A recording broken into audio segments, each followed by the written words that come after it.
kwa Polikato press briefing kusereko ku chipani cha Malawi Congress Party makamaka ku headquarters ya chipani chimenechi chimene akusogolera ndi kuti ndajese Kabwira komanso baba Steve Malondera komanso taonapo Maxwell Cholera ndamendetho ali pa press briefing imeneyo ndi pamenepo akufotokozera makamaka kuti kumangidwa kwa akuluakulu aku chipani chimene cha Malawi Congress Party omwe tikudziwa kale kuti ndi Richard Chimondo Banda omwe amasudwa dzulo komanso mbuyomo kunamangidwapo ndi kuti amene wajese Kabwira komanso ena avitumbiko mumba kupatiza pamenepo ndi kuti akolini zamba ndi paja leroli kwamangidwanso a Ezekiel Chingoma amenenso ndi mmodzi mwa akuluakulu ku chipani chimene cha Malawi Congress Party pamene pato ajese Kabwira ayankhula zambiri tati ntionere zimene ayankhula amenewo kenako tipiteni nkhani mwadzafunsanso tikoti n'chifukwa chani zikukuonekeranizi ifetu it's simple ndi chifukwa choti anthu awa dzikuakanika kulephera kusangalatsa Amalawi anapanga promise kuti achotsa fees akachotsapo 10,000 anthu akulipirabe fees anapanga promise apereka fetereza dzikuakanika pana kuti civil service ili madzi sanaonepo salary ikudulidwa aonera awawo ndiye chifukwa choti akufuna mkwiyo umenewo autetse akumabwera umadzatimanga ife koma tikuuzeni ichi chilungamo sichidumpha kwawayo ngakhale mutachita kuti manga tonse a Kongelesi chilungamo choti dzakulakani chilipo chilungamo choti mukulephera ndi chimene chichi iyi ndi diversion pachizungama tikuona kuti dzakukanika umayambitsa moto kuti anthu adzikathamangira kutiko kumene kuja chifukwa choti iwe ukudziwa kuti zalephereka 4 months anthu ayamba kale kulira bola Kongelesi sankadziwa kuti sugar angafike pa 5,000 ndi amene mupite mukaone ngakhale sopo ankachapira sankadziwa kuti zingakale chonchi ife tidati fetereza 90,000 anzatu anthu akugula mpaka na 180 ndiye chifukwa choti akuopa moto wa Malawi aganiza kuti azimitsa kuti manga ife koma unyolo wathu sukupulumutsani ife ndiokonzeka mukauza TPP kuti ngakata chitoti manganda ana athu omwe tikubwerera mboma 2030 ndipo tibwezeretsedwa ndi Amalawi chifukwa choti ifeyo timatha zinthu izizi tinayika misewa kuiona cancer center kuiona ana ku university anauzira kuti muzidya ulere zikukanika ndi izizi zikutichitikira ifa choti awa amatiopa awa kwesati akatere tikhala chete koma sizitheka ino ndi Malawi Congress Party ndife olimba ndipo timanji mpaka yekwana 2030 simbutimaliza tonse ndiye mukamafunsa kuti nkhani ndi chani nkhani ndi mantha ndi kulephera.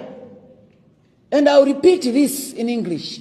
What's making us to be arrested? And you look, they're looking at key figures.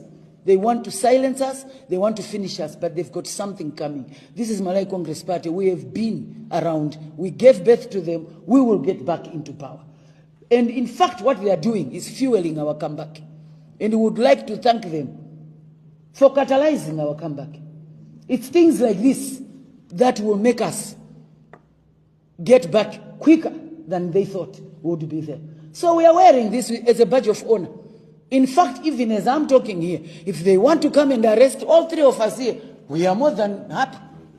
Our supporters will actually say, yes, that means they're noticing the fire that they've put in us. That's the reason why. This is inferiority complex. This is just a signature that we failed to please Malawians. Who knew that under a month, under 4 months, people will be crying and wanting Malawi Congress Party back?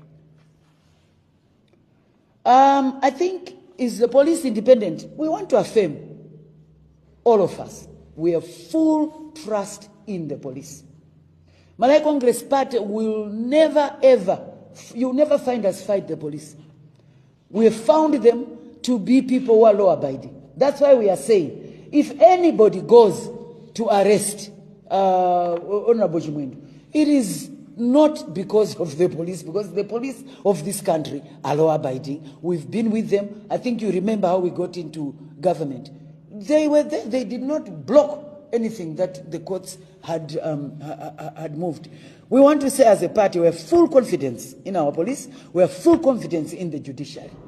And we are here to commit that we shall follow rules, because we know when you trust the chabwino tamva komanso taona zimene akuyankhula Jesse Kabwira pamene pa akufotokozera kunazona kuti kumangidwa kwa akuluakulu amene wakukubwera chifukwa chona kuti achipani cha Democratic Progressive Party alephera kutumikira nzika za dziko la Malawi.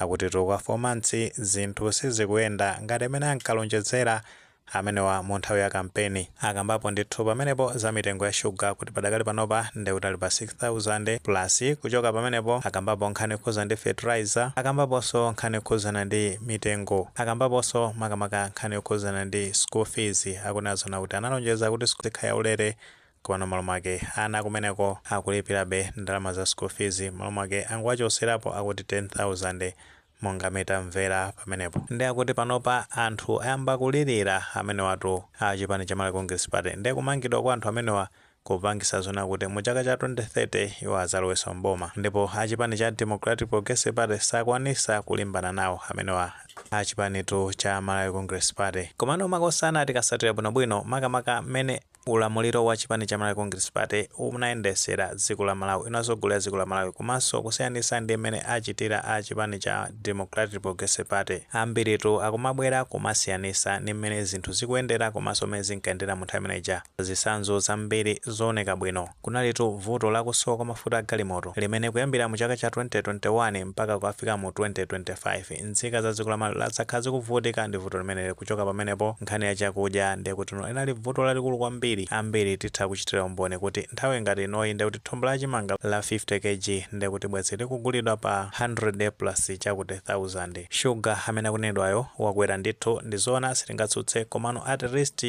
munthu akumatha makampeza pansika pamenepo pamene nthawi ija kunali makiuzi kuti anthu apeze shuga. Tikaonatu mtsogoleri wa dziko la Malawi padakali pano pa Profesa Arthur Mutharika amayankhula kunena zona kuti sangakhale perfect komano iwo akuyesesa ndithu kuti zinthu zina zikhale zikubwerera mu chimake. Ngongole zambiri zimene dziko la Malawi lili nalo zimenetu zinabwera chifukwa cha monetary and fiscal indiscipline ya makosana amenewa a chipani cha Malawi Congress Party. Komanso mukaona kalata imene a NSO atulusa padakali panopa akunena zona kuti inflation yatsika makamaka ya zakudya imeneyo ili pa 26%. Kuphatikiza panepo tinaona kuti kunachitika kauniuni wamene ulamuliro wa chipani cha Democratic Progressive Party mosogozedwa ndi mkulukuta moyo ena kumazayankhula moteromo a National Publication Limited anazabweranso kuzafotokozera amene achitiratu pa masiku 100 amene akusogolera dziko la Malawi. Zikuonesa kuti pali kusintha ndithu magawo ena ndi ena ngakhale akuti pali zofookaso zina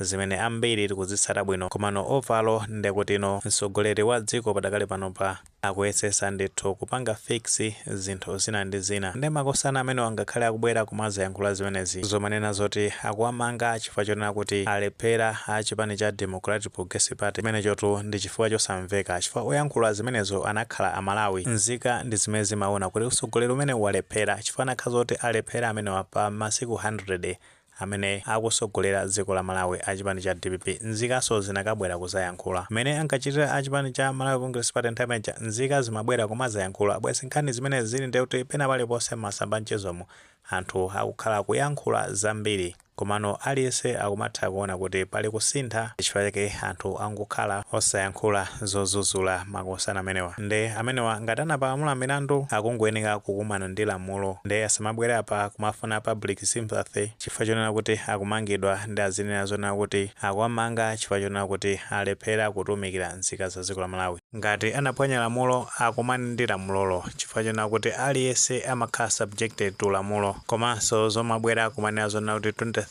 akulowa mboma zimenezo ndi kuti ndi maloto achumba makamaka potengera ndi mmene alamulira zaka 5 zapitazo. Ulamuliro woyipa kwambiri pa malamuliro onse kumalawi kuno ndi kuti ndi umene wa chipani cha Malawi Congress Party mosogozedwa ndi mtsogoleri wake Lazarus Chakwera. Zimenezo atamakamba azipani zina kuti ngati makosana a DPP azalephere option izakhale zipani zina koma osati achipani cha Malawi Congress Party. Mwina tomwe ndi maganizo pa nkhani imeneyi. Ngati maganizo amene alipo tifotokozeni comment section koma molemekeza maganizo anzathu. Sewole panga like video imeneyi komanso panga subscribe channel imene cha Fox Malawi News 18 ndicho ngati nkhani zambiri zikamachitika ndiyo zitha kutifikira mosavuta.